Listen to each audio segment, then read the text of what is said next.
Nothing's spinning. This is amazing.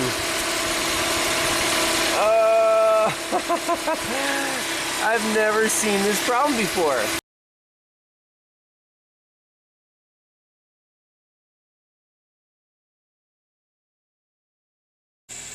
Hi everyone, welcome back to Pine Hollow Auto Diagnostics. Today we have a 2007 Toyota Corolla. Very interesting customer complaint. During the rainstorm that we had a couple weeks ago, she said she was driving along the street and when she hit a puddle, she would lose power steering and her check engine light would come on the dash. She would pull over, shut the car off, restart it, and everything would be back to normal. No more light, power steering's back. I'm like, okay, well, right off the bat, if you hit a puddle with the right wheel and you lose your power steering, I'm assuming that water gets on the serpentine belt and it just starts slipping. I asked her, did you hear any bad sounds? She's like, no, it just, boom, just the steering, you lose it, no bad sounds, pull over and restart the car. So I want to recreate this complaint because it sounds kind of weird. And why does the check engine light come on? If there's a problem, the check engine light should stay on until you clear the codes or remove the problem. So, car's running, it's idling. We're going to recreate the fault simply by dumping some water on the serpentine belt.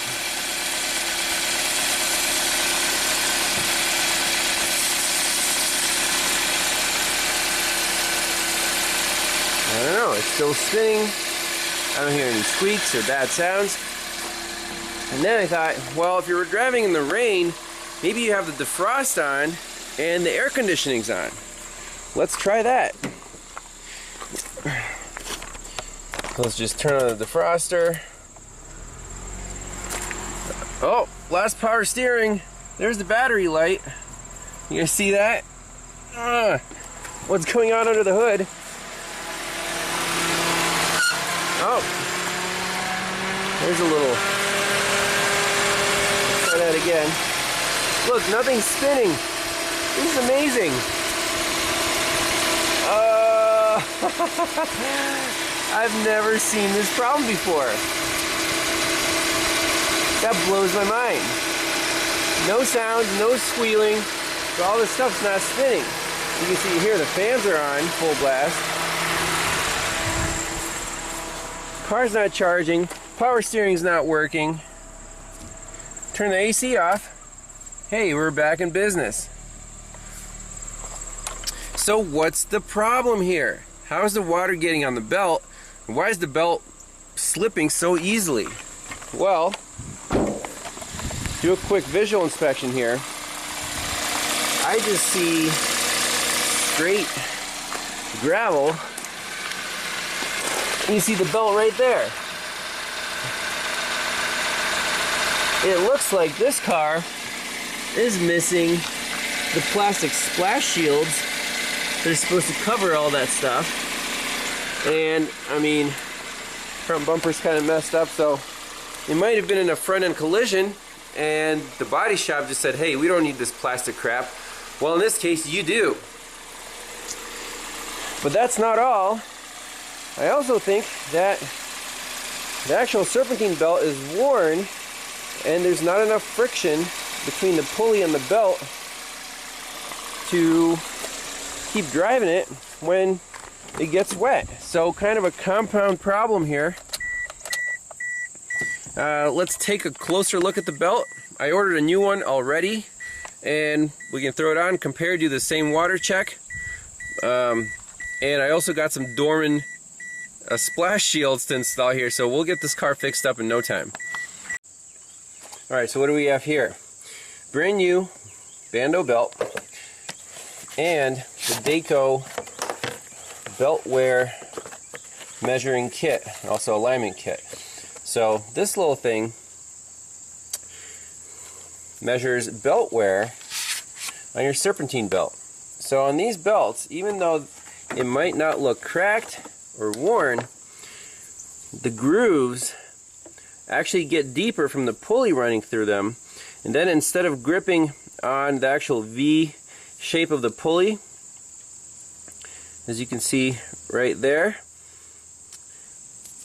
the edges of the pulley actually, you know, just wear the V-grooves down, and the belt just rides on the very humps of the ridges here, and that severely reduces the actual friction between the belt and the pulley, so the pulley can't pull on the belt if there's a little water on there.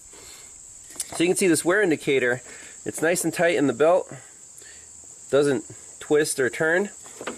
Now on the existing belt here, let's see if we can get a closer look at this thing.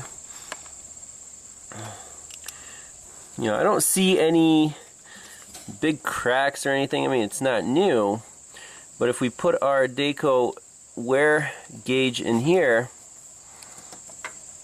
you'll see that the actual grooves, this thing will kind of flop around. You just need a good section of belt to test this on. Anyways, we'll pop the belt off and do a closer inspection there. And then this other wear indicator, you can just put the little plastic thing right in the belt, and it shouldn't go down very far. On this belt, it's basically below, you know, it sinks all the way down to the groove, so the grooves are definitely just worn out, and the pulley is riding on the very edges right there. You see they're shiny. That's the only part of the pulley it's contacting the belt. That's why it's slipping so easily. So let's get in the shop, throw this new belt on, do the same experiment. By the way, if you remember, the customer said the check engine light came on, but we saw that the battery light came on. So I took a picture of the dash and sent it to her. I'm like, was this the light that was on, the red one? And she was like, oh yeah, it was. I confused it with the check engine light. So customer complaint is 100% verified. That's very important to do, because at times you might think you reproduced a customer complaint and you didn't. They're complaining about something else. So just keep that in mind when you're doing diagnostics. So thankfully Toyota makes it easy to replace this belt. Just a breaker bar, 19mm on the tensioner, and just slowly detension the belt, pop it off, and we're in business. Just slip it off the pulleys.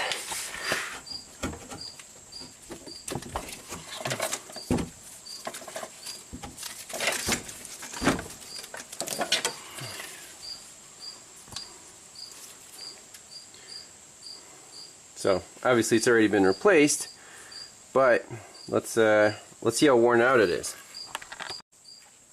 So on the toolbox we got two belts, and man, this Napa belt, you can see how much you can twist the belt wear gauge. So those grooves are completely shot, and you can see that they're shiny in the valleys where the pulley was contacting the belt. So it wasn't gripping very well on the sides of the ridges. Brand new belt here from Bando.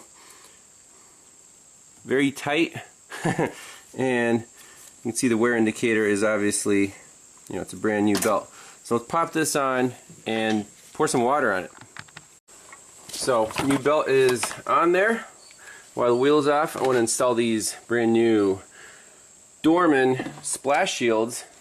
Hopefully they fit better than their electrical parts, but for this, Dorman is A-OK in my book.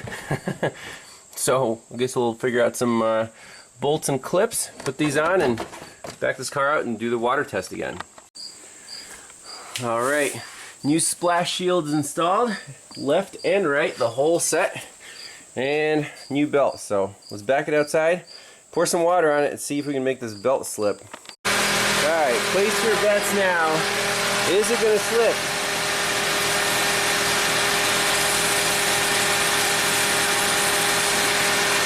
Nope, no slipping, no squealing.